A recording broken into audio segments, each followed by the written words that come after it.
Yellow life CC మా ఊరు Kalavapudi entrance. తుఫాన్ బీభత్సం. పొలాలు, పచ్చని పొలాలు నేల మట్టానికి మరిగినాయి చాలా వరకు. వర్షానికి వాటికి బయటికి రావాలంటే భయం వేస్తుంది. అయినా సరే మనం ఉన్నాం కదా కుదురుగా, వర్షానికి ఇలా రైన్ కోట్ వేసుకుని బయట తిరిగేస్తాం. అలా ఉంది బయట వెదరు. గాలి చూసారా ఎలా వేస్తుందో, బయట నుంచుంటే ఎగిరిపోయి గాలి వేస్తుంది.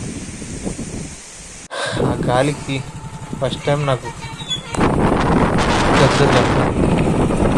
ఆ చెట్టు మేము రోడ్లో చాలా భయం వేస్తుంది. కానీ అలా ఇంటికి చెప్పాను. టైంలో